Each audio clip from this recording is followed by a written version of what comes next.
Hello साथियों, मैं स्वागत करता हूं अपने इस यूट्यूब चैनल पे। और मैं शुभम कुमार गुप्ता। ठीक है, हाल ही में मैंने अपना एक एग्ज़ाम क्लियर किया था, स्टेट इंजीनियरिंग सर्विस।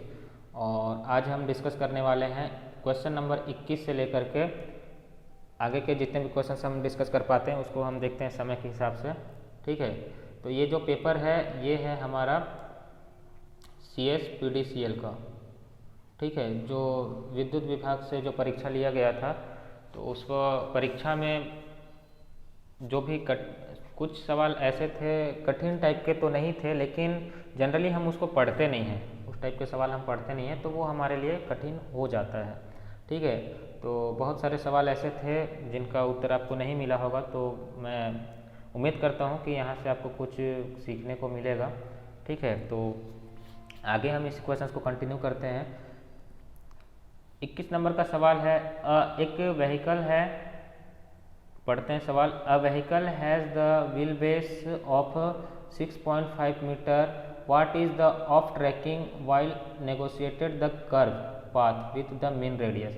ठीक है, यहाँ पे देखिए व्हील बेस वाला चीज़ दिया हुआ है, ये व्हील बेस है, यहाँ से कितना है 6.5 मीटर का दिया हुआ है। तो ये क्या कर रहा है कि ये हम लोग का किसी कर्व में चल रहा है, तो किसी कर्व में चल रहा है तो ये अपना जो पाथ को है ना छोड़े। ठीक है, तो बेसिकली इसमें क्या पूछा कि इसको पाथ को ना छोड़े, तो उसके लिए हम क्या करते हैं, एक्स्ट्रा वाइडनिंग प्रोवाइड करते हैं। तो वही चीज़ यहाँ पे पूछा गया है, एक्स्ट्रा वाइडनिंग वाला चीज़।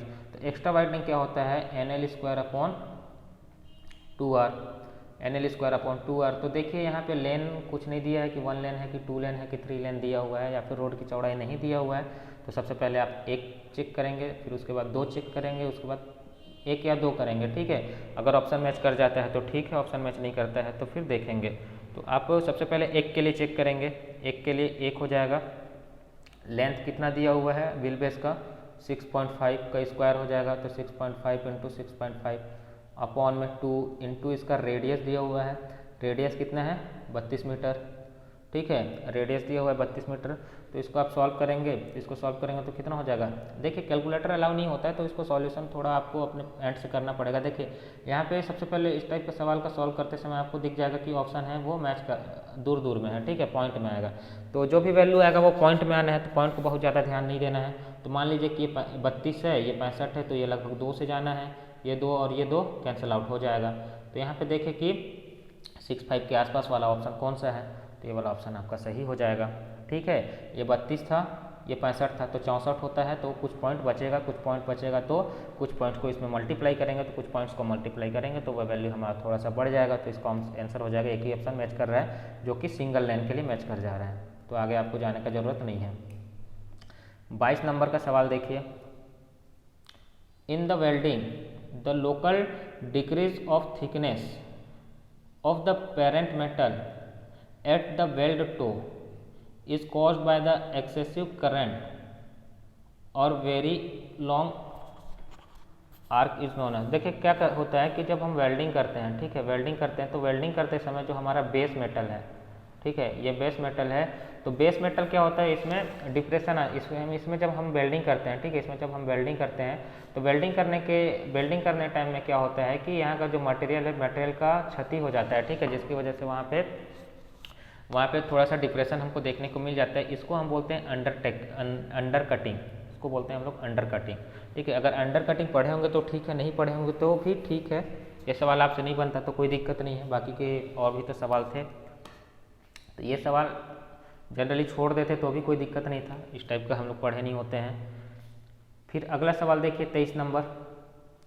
Find the pressure at a point 4 metre below the free surface of water, take the density of water. तो देखिए वाटर का क्या होता है कि सीधा नीचे जैसे जैसे आते हैं, नीचे इसका प्रेशर बढ़ता जाता है, कितना होता है गामा इंटू एच तक बढ़ते जाता है। तो गामा कितना है 9.81 दिया हुआ है, हाइट दिया है 4 मीटर। ठीक है, तो अगर 10 रहता तो 40 के आसपास आ जाता, तो 40 के आसपास में थोड़ा सा कम वाला वैल्यू देख लीजिए, 40 के आसपास में थोड़ा सा कम वाला वैल्यू मिल जाएगा, आपको सॉल्व करने का भी ज़रूरत नहीं है। ठीक है, फिर अगला सवाल देख लीजिए 24 नंबर। The steepest gradient that exist in a section and determine the maximum load that can be hauled by the locomotive on the section is known as, ये वाला सवाल आपको गुप्ता एंड गुप्ता में डायरेक्टली देखने को मिल जाएगा। ठीक है, जो ग्रेडियंट हम जनरली बनाते हैं, नॉर्मली जो ग्रेडियंट बनाते हैं वो मैक्सिमम ग्रेडियंट वो होता है रूलिंग ग्रेडियंट। ठीक है, इसके बाद फिर हम लोग जो डिज़ाइन करते हैं, जो कंपनसेशन करते हैं, तो वो सब चीज़ जो होता है आगे आता है। ठीक है, जो मैक्सिमम लोड के लिए जो डिज़ाइन वाला चीज़ होता है, डिज़ाइन ग्रेडियंट होता है, वो होता है रूलिंग ग्रेडियंट। ये वाला चीज़ आपको बुक में भी देखने को मिल जाएगा। आगे देखते हैं 25 नंबर। एक सॉलिड सर्कुलर शाफ्ट दिया हुआ है, 100 horse power circular shaft transmit 100 HP at RPM। ठीक है, रोटेशन पर मिनट। ठीक है, एक सॉलिड सर्कुलर शाफ्ट है। ठीक है, ये कितना HP का दे रहा है, पावर कितना HP का दे रहा है। ठीक है, 100 HP का पावर दे रहा है और कैसे घूम रहा है, 200 रोटेशन पर मिनट। कैलकुलेट द टॉर्सन, तो आप ये वाला फॉर्मूला याद होगा आपको, 2 पाई NT/60। ठीक है, ये किस में आता है, वाट में आता है। ये किस में आता है, वाट में आता है। और इसको जो लेते हैं हम न्यूटन मीटर में रखते हैं। ये वाला यूनिट थोड़ा सा ध्यान रखिएगा। ठीक है, कि इसको किस में लेते हैं, तो यहाँ पे जो T रखते हैं वो न्यूटन मीटर में रखते हैं, जो N है वो रोटेशन पर मिनट में होता है, और ये जो पावर आता है वो वाट में आता है। तो 1 HP इक्वल टू 746 वाट होता है। 1 HP इक्वल टू 746 वाट होता है। तो यहाँ पे कितना है, 100 HP है, तो 746 इंटू 100 वाट हो जाएगा। फिर इधर आपको क्या बचेगा, 2 इंटू 3.14 पाई का वैल्यू है, 2 पाई N, T का वैल्यू निकालना है आपको, अपॉन 60 है। ठीक है, ये 30 से कैंसिल आउट हो जाएगा। और कुछ तो नहीं दिया है इसमें, और कुछ तो नहीं दिया हुआ है 2 पाई NT के अलावा। N का वैल्यू दिया हुआ है 200, N का वैल्यू दिया हुआ है 200, तो ये कितना कटा, 30 से कटा। ठीक है, ये 0 से ये 0 कैंसिल आउट हो जाएगा, ये 3 से कटेगा, ये 1 के अप्रोक्सीमेट आएगा। ठीक है, तो इधर कितना बचा है, इधर 20 बचा है, तो इधर मान लीजिए कि ये 5 कटेगा, 100 से कटेगा। ठीक है, तो इसको मल्टीप्लाई कर दीजिए, देख लीजिए 374 75 है। ठीक है, तो 70 और 80 के बीच में है ये वाला वैल्यू। ठीक है, 70 और 80 के बीच। देखिए वैल्यू को अप्रोक्सीमेट कैसे पहुंच सकते हैं, आप अप्रोक्सीमेट वैल्यू तक कैसे पहुंच सकते हैं उसको पहले देखिए। अगर एकदम वैल्यू एकदम करीब करीब रहेगा, ठीक है, तो भी कैसे करना है वो चीज़ भी हम बताएंगे। ठीक है, तो देखिए कि ये 5 है और ये 74 है, मतलब कि 70 और 80 के बीच में है, 75 है। ठीक है, तो 80 800 हो जाता है, अगर 8 से मल्टीप्लाई करते तो 400 हो जाता, और 7 से मल्टीप्लाई करते तो हमारा 7 पना 35 होता है। ठीक है, तो 40 और 35 के बीच में होता है, 40 और 35 के बीच में होता है, 40 और 35 के बीच में होता है, मतलब कि 40 और 35 के बीच में होता है। 40 और 35 के बीच का वाला वैल्यू देख लीजिए, 40 और 35 के बीच के आसपास वाला वैल्यू, एक ही वैल्यू यहाँ पे आपको दिख जाएगा। तो यहाँ पे डायरेक्टली आप टिक लगा सकते थे, उसके आसपास और मैच नहीं कर रहा था। ठीक है, यहाँ पे अगर होता, यहाँ पे अगर वैल्यू होता तो आप लोग को सॉल्व करने का जरूरत होता। ठीक है, यूनिट भी चेंज नहीं करना है, यूनिट वहीं पे देखना होता है, यूनिट वहीं पे देखना होता है जहाँ पे आपको इस टाइप का ऑप्शन देखना पड़ता है। 3.14 दिया है, कहीं पे 31 दिया हुआ है, कहीं पे 310 दिया हुआ है, और कहीं पे 0.31 दिया है। तो यहाँ पे आपको एकदम उसके 0 लेवल तक, उसका मतलब पॉइंट्स को एकदम ज़्यादा ध्यान देने का जरूरत यहाँ पे होता है। इस टाइप के सवाल में पॉइंट्स का ध्यान देने का बहुत ज़्यादा जरूरत नहीं होता है। फिर यहाँ पे देख लीजिए 26 नंबर का सवाल, IS 456 के हिसाब से पूछा है कि the permissible bond stress given shall be increase by 4 the bar in compression. ठीक है, तो कंप्रेशन में कितना बढ़ाते हैं, कंप्रेशन में हम बढ़ा देते हैं 25%, और यहाँ पे HYSD बार यूज़ करते हैं तो वहाँ पे हमारा कितना हो जाता है, 60% इंक्रीज कर देते हैं। ठीक है, इम्पॉर्टेंट है, इम्पॉर्टेंट है, बहुत इंपॉर्टेंट है। हर एक सब एग्ज़ाम में आपको ये वाला सवाल देखने को मिल जाएगा, कंप्रेशन के लिए पूछा है। फिर आगे देख लीजिए, आइडेंटिफाई द स्टेयर केस है। ये वाला सवाल देखिए, अगर नहीं बना होगा तो बहुत बड़ा बात नहीं है, ये वाला सवाल नहीं बना होगा तो बड़ा बात नहीं है। ठीक है, डॉगलेग स्टेयर केस। ठीक है, ये इस प्रकार से गया रहता है, कटा हुआ रहता है। ठीक है, अगर इस प्रकार से मुड़ा हुआ रहता है तो इसको बोलते हैं स्टेयर केस डॉगलेग। फिर एक होता है स्ट्रेट स्टेयर केस, जो कि एकदम सीधा होता है। ठीक है, तो ये नहीं होगा और ये नहीं होगा। फिर इसमें 2 में ऑप्शन में अगर आप कन्फ्यूज़न होता तो 2 ऑप्शन में से एक ऑप्शन, ये ओपन वेल स्टेयर केस का डायग्राम नहीं पता है या फिर ओपन नोवेल स्टेयर केस का नहीं पता है, तो आप लोग इन दोनों में से रिस्क ले सकते थे। ठीक है, रिस्क ले सकते थे। ओपन नोवेल में क्या होता है कि एक साइड का होता है, एक साइड का छोटा होता है और एक साइड का बड़ा होता है, और इसमें क्या होता है, ओपन वेल स्टेयरिंग में दोनों साइड का इक्वल होता है। ठीक है। ओपन वेल स्टीयरिंग में दोनों साइड का इक्वल होता है। अगर ये चीज़ पता था तो ठीक है, नहीं पता था तो भी ठीक है, इन दोनों में से आप रिस्क ले सकते थे। उसके बाद आगे देखिए, the clay having sensitivity greater than खालिस्तान is known as quick clay. ठीक है, ये बहुत इंपॉर्टेंट है, 16 से ज़्यादा होता है तो उसको क्विक क्ले बोलते हैं, याद रखिएगा ये डाटा को।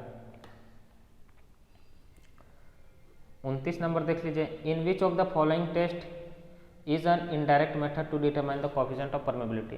के को निकालने का इनडायरेक्ट मेथड पूछा है। ठीक है, फॉलिंग हेड परमेबिलिटी मेथड, ये हम क्या करते हैं, हम लैब में करते हैं। पंप आउट टेस्ट, ये फील्ड में करते हैं डायरेक्टली निकालने के लिए, अलग अलग मेथड होता है। फिर एक होता है कांस्टेंट हेड परमेबिलिटी, ये भी लैब में किया जाता है। तो ये जो तीनों मेथड हैं ये डायरेक्टली परमेबिलिटी निकालने का ही मेथड होता है। और एक जो होता है कंसोलिडेशन मेथड, कंसोलिडेशन डाटा से, ठीक है, कंसोलिडेशन डाटा से हम परमेबिलिटी निकालते हैं, वो होता है इनडायरेक्ट। ठीक है, आप फॉर्मूला भी पढ़े होंगे, K into C V into gamma W, इस टाइप का।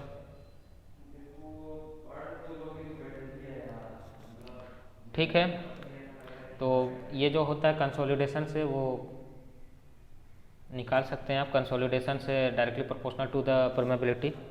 ये सी वी इक्वल टू होता है, C V is directly proportional to के।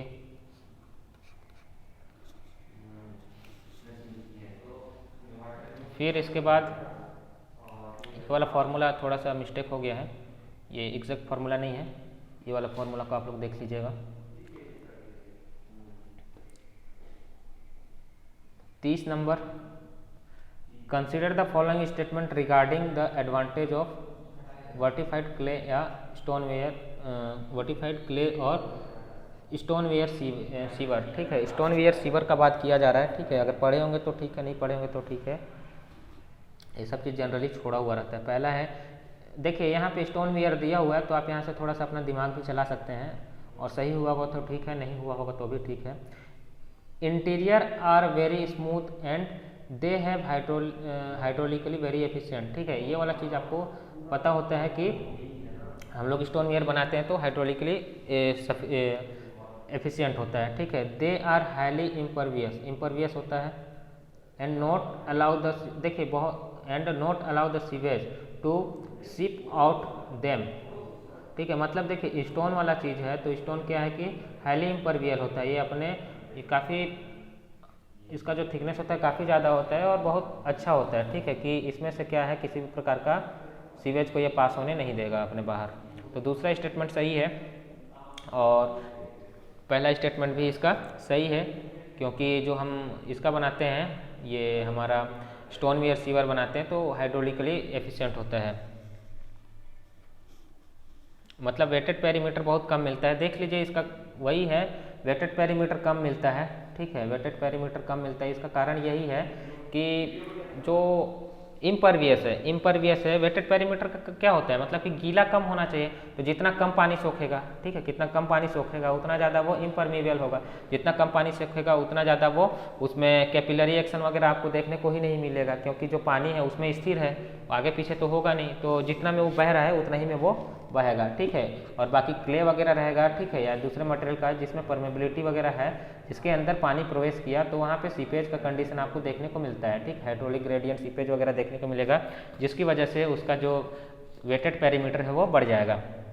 तो इस वजह से है जो इसका परमेबिलिटी इम्परमेबल होता है, और इम्परमेबल होने की वजह से उसमें जो उसका हाइड्रोलिकली एफिशिएंट होता है। और हाइड्रोलिक एफिशिएंट क्या होता है, directly proportional to the indirectly, जितना ज़्यादा वेटेड पेरीमीटर होगा, जितना कम वेटेड पेरीमीटर होगा, जितना कम वेटेड पेरीमीटर होगा उतना ज़्यादा हमारे लिए हाइड्रोलिकली एफिशिएंट होगा। ठीक है,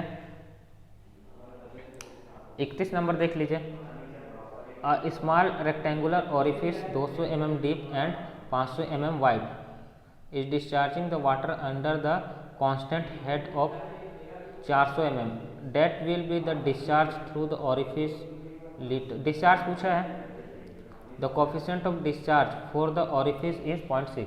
ठीक है, कोफिशिएंट ऑफ डिस्चार्ज पूछा है ओरिफिस के लिए। यहाँ पे देखिए क्या है, डिस्चार्ज के लिए हमको क्या चाहिए होता है, डिस्चार्ज के लिए एरिया इंटू वेलोसिटी। डिस्चार्ज क्या होता है, एरिया इंटू वेलोसिटी, या फिर होता है वॉल्यूम अपॉन टाइम। तो यहाँ पे टाइम वाला चीज़ नहीं दिया है, यहाँ पे टाइम वाला चीज़ नहीं दिया हुआ है, यहाँ पे टाइम वाला चीज़ नहीं दिया हुआ है, तो यहाँ से हम डायरेक्टली वेलोसिटी निकाल सकते हैं। वेलोसिटी क्या हो जाएगा, वेलोसिटी हो जाएगा 2g इंटू एच। ठीक है, यहाँ पे हाइट दिया हुआ है, ठीक है, वेलोसिटी हो जाता है 2gh। यहाँ पे हाइट वाला चीज़ दिया हुआ है तो 2 इंटू 9.81 इंटू हाइट देख लीजिए कितना दिया है, 400 mm दिया हुआ है। मीटर में चेंज कर दीजिए क्योंकि यहाँ पे सभी मीटर में है और सेकंड में है। यहाँ पे जो भी वैल्यू आएगा वो मीटर और सेकंड में आएगा। तो इसको 4 हो जाएगा, 8 हो जाएगा। √8 को अगर आप निकालेंगे तो √8 को अगर आप निकालेंगे तो 2.75 के आसपास या 2.8 के आसपास आएगा। ठीक है, इसको निकालेंगे तो 2.8 मीटर पर सेकेंड हो गया, 2.8 मीटर पर सेकेंड हो गया। अब इसको आपको मल्टीप्लाई कर देना है किससे, एरिया से। ठीक है, उसको आपको मल्टीप्लाई कर देना है एरिया से, तो वहाँ से आप निकाल सकते हैं। ठीक है, वहाँ से आप वेलोसिटी निकल गया। वेलोसिटी निकलने के बाद यहाँ पे कोफिशिएंट भी दिया हुआ है, तो velocity into coefficient into area. तो वेलोसिटी कितना दिया हो गया, 2.8 मीटर पर सेकेंड। सी कितना हो जाएगा, इसका कोफिशिएंट दिया हुआ है 0.6 इंटू एरिया कितना दिया हुआ है, मीटर में चेंज कर देंगे तो 0.2 इंटू 0.5। अब देखिए यहाँ भी पॉइंट वाला चीज़ बहुत ज़्यादा आ जाता है। ठीक है, पॉइंट वाला बहुत ज़्यादा आ जाता है। तो यहाँ पे आप देखेंगे कि जो यूनिट है, अगर आप कैलकुलेशन को अगर सही कर दें तो पॉइंट इधर जा रहा है कि उधर जा रहा है उससे मतलब आपको नहीं रहेगा। ठीक है, तो इसको मल्टीप्लाई करेंगे तो 0.1 आ जाएगा। ठीक है, 0.1 आ जाएगा, बहुत ज़्यादा एक्यूरेट नहीं होना चाहिए, नहीं होगा तो भी कोई दिक्कत नहीं है। फिर इसको मल्टीप्लाई कर देंगे तो 0.6 हो जाएगा। तो 0.6 इंटू 2.8 मतलब 3 छक 18। ठीक है, अगर 3 रहता तो इसको मल्टीप्लाई कर दे, 6 8 48 और 6 दूनी 12 और 4 16, तो 168 के आसपास। और पॉइंट इधर उधर होगा तो 168 से रिलेटेड क्या है, 168 से रिलेटेड है 4। एक अप्रोच बता रहे हैं। ठीक है, ये अप्रोच है कि कंपटीशन एग्जाम में बिना कैलकुलेटर के आपको अप्रोच कैसे करना है। ठीक है, ये इस चीज़ को वहीं पे ध्यान देते जहाँ पे 168 दिया हुआ है, 1.68 दिया हुआ है या फिर 0.168 दिया हुआ है, तो यहाँ पे ये वाला चीज़ क्या होता है कि आपको जीरो वाला चीज़ को ध्यान देना होता है, लेकिन यहाँ पे नहीं देना है आपको। 32 नंबर देख लीजिए, the broad gauge centre to centre for spacing of sleeper for the fish plate track between the joint wooden sleeper and the first shoulder wooden sleeper. देखिए कि ये क्या होता है कि ब्रॉड गेज का बात किया। ठीक है, ये वाला चीज़ हम जनरली नहीं पढ़ते हैं, ब्रॉड गेज का लेंथ वगैरह पढ़े होंगे और शायद ही कोई इस एग्ज़ाम के लिए रेलवे पढ़ा होगा। ठीक है, तो देख लीजिए कि स्लीपर का डिस्टेंस कितना होता है। ब्रॉड गेज के लिए होता है 61 सेंटीमीटर और मीटर गेज के लिए होता है 58 सेंटीमीटर। तो देख लीजिए यहाँ पे mm में दिया हुआ है तो कितना हो जाएगा, 610 mm। Section modulus is defined as the, section modulus क्या होता है, जेड से शो करते हैं, I/Y होता है। ठीक है, तो ऑप्शन मैच कर लीजिए।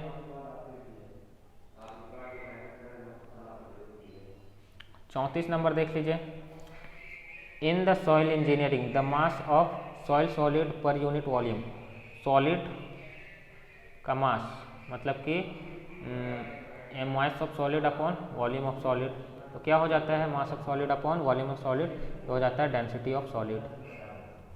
ठीक है, ड्राई डेंसिटी तो होगा नहीं, सूखा होना चाहिए। ठीक है, पूरे सॉइल का लेते हैं, सबमर्ज डेंसिटी भी नहीं होगा, पानी में डूबा हुआ रहता है। ठीक है, और सैचुरेटेड मतलब कि इसमें पानी को भी हम कंसिडर करेंगे, तो ये तीनों तो ऐसे ही बाहर हो जाएगा। 35 नंबर देख लीजिए, ये है डैम का है सिंबल, डैम का सिंबल है। ठीक है, सर्वे में आप देखेंगे।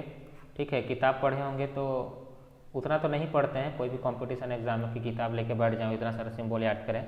आप पहले सेमेस्टर में थे, हम पहले सेमेस्टर में थे, तो पहले सेमेस्टर में बेसिक सिविल इंजीनियरिंग था, बेसिक सिविल इंजीनियरिंग, तो वहाँ पे ये वाला चीज़ हमको देखने को मिल जाएगा, सिंबल वाला चीज़।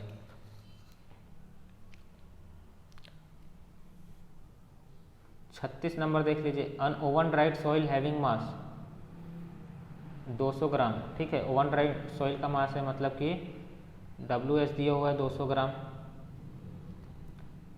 Is placed in the pycnometer which is then is placed in the pycnometer which is then completely filled with water. The total mass of pycnometer with water and soil inside is, देखिए मतलब कि एक bottle लिए, इसमें आपका solid भी है और वाटर भी है, तो इसका जो वेट दिया हुआ है 1605 दिया हुआ है।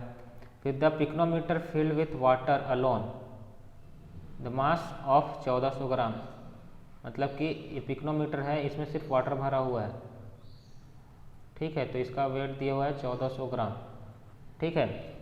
तो देखिए इसमें हम एक फार्मूला पढ़े हैं, ठीक है, अगर फार्मूला याद होगा तो ये होता है weight of solid upon weight of solid minus W3 plus W4, ठीक है। वेट ऑफ सॉलिड तो डायरेक्टली दिया हुआ है। W3 क्या होता है? W3 होता है टोटल मास, ये वाला जो होता है। देखिए W1 क्या होता है, जो हम पिक्नोमीटर का वेट होता है ये होता है W1, सिर्फ पिक्नोमीटर का। और फिर W2 एक होता है, एक W2 होता है। W2 क्या होता है कि पिक्नोमीटर है और पिक्नोमीटर में हमारा सॉइल है, ठीक है, ये होता है W2। और W3 क्या होता है? W3 होता है कि हमारा दोनों है। ये वाला किए होंगे, सभी लोग करते हैं अपने कॉलेज में, ठीक है। ये होता है W3, ये प्रैक्टिकल होता है स्पेसिफिक ग्रेविटी निकालने के लिए। फिर सॉइल को निकाल के सिर्फ वाटर को लेते हैं और ये हो जाता है हमारा W4 वाला चीज़। तो इस फॉर्मूला में आप वैल्यू रखेंगे, WS का वैल्यू 200 ग्राम, ठीक है। फिर WS का वैल्यू हो जाएगा 200 ग्राम, W3 का वैल्यू दिया हुआ है माइनस 1680 ग्राम, प्लस W4 का वैल्यू दिया गया है 1400 ग्राम। तो देख लीजिए, सॉल्व कर लेते हैं, ठीक है।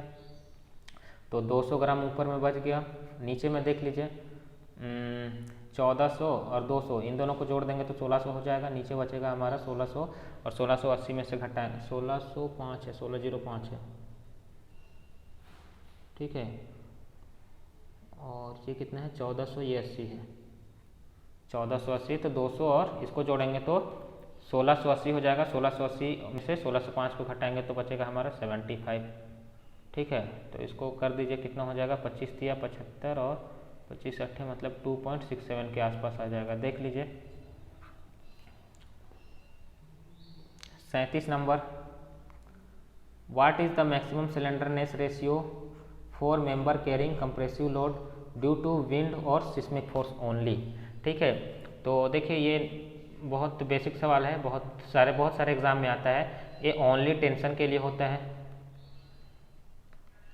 ओनली टेंशन के लिए होता है।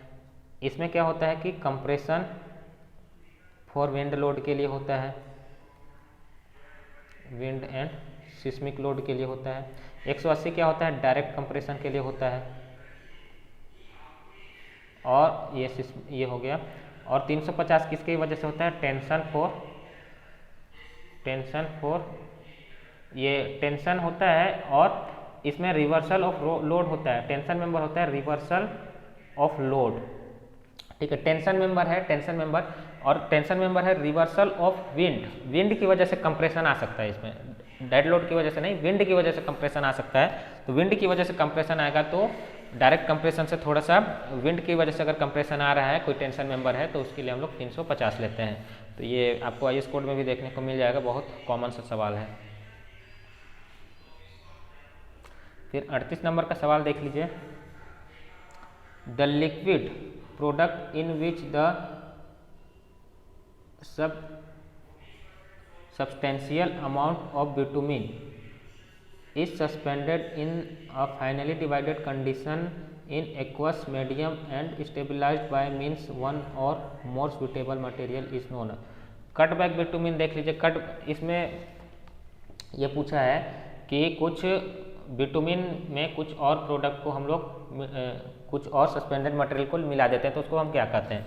तो सबसे पहले ऑप्शन देख लीजिए, कटबैक बिटुमिन। कटबैक बिटुमिन क्या होता है कि बिटुमिन को हम लोग हल्का, बिटुमिन का जो वो होता है, बिटुमिन का जो डेंसिटी होता है उसको कम करने के लिए, ठीक है, या फिर पतलापन करने के लिए, या फिर डाइल्यूट करने के लिए, बिटुमिन को डाइल्यूट करने के लिए कुछ पेट्रोलियम प्रोडक्ट मिलाते हैं, तो उसको बोलते हैं कटबैक बिटुमिन। फिर बिटुमिन इमल्सन क्या होता है कि वाटर होता है उसमें बिटुमिन के कुछ ड्रॉपलेट्स डालते हैं तो उसको बोलते हैं बिटुमिन इमल्सन। तो यही चीज़ को ये पूछा हुआ है कि किसी चीज़ में बिटुमिन को मिलाते हैं तो उसको क्या बोलते हैं, टार आपको पता है कि बिटुमिन की तरह भी एक वो होता है जो कि ऑर्गेनिक मैटर का बना हुआ रहता है। बिटुमिन प्राइमर क्या होता है कि पेंटिंग करते हैं, बिटुमिन का पेंट करते हैं।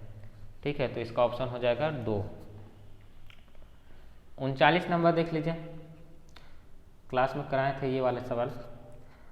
which is the effective length, the degree of and restraint of compression member effectively held in position at both end and restraint against rotation and one end।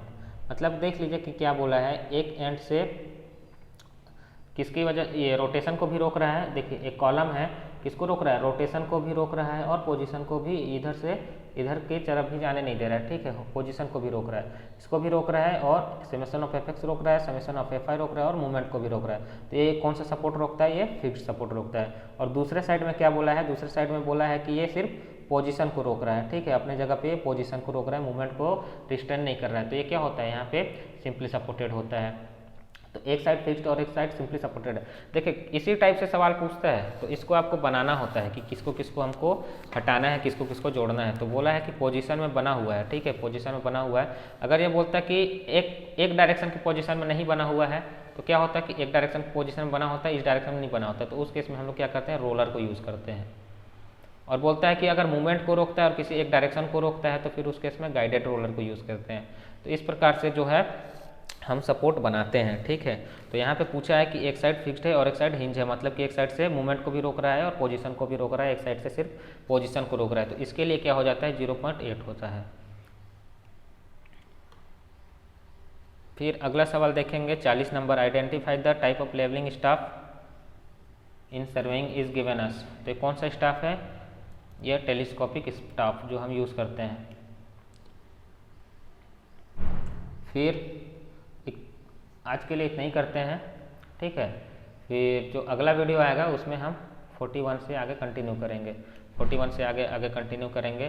तो देखिए इसमें क्या है कि जो ये वाला पोर्शन था इसमें आपका जो 20 क्वेश्चंस किए, इसमें 16 प्लस क्वेश्चंस आपके बन जाने थे। ठीक है, क्योंकि मैक्सिमम क्वेश्चन जियो टैग के थे, मैक्सिमम क्वेश्चन जियो टैग के थे। और जियो टैग जो होता है वो स्कोरिंग सब्जेक्ट होता है, उसमें से बहुत इधर उधर का चीज़ को नहीं पूछता है। ठीक है, जो आने लायक रहता है, जो जियो टैग अगर पढ़ना है तो उसका फर्स्ट यूनिट बहुत इंपॉर्टेंट होता है। ठीक है, अगर जियो टैग का फर्स्ट वाला पोर्शन अगर कर लें तो जेई के लिए या फिर स्टेट जेई, किसी भी स्टेट जेई के लिए वो सफिशिएंट हो जाता है फर्स्ट पार्ट, क्योंकि यही चीज़ जो होता है वो डिप्लोमा के सिलेबस में होता है और जेई का पेपर होता है और डिप्लोमा के लिए स्टैंडर्ड बना होता है। ठीक है, तो सॉइल मैकेनिक्स अभी हम हाल ही में चालू करने वाले हैं। अगर किसी को जुड़ना हो और सॉइल मैकेनिक्स पढ़ना हो तो हमसे जुड़ सकते हैं। ठीक है, ये हमारा कॉन्टैक्ट नंबर है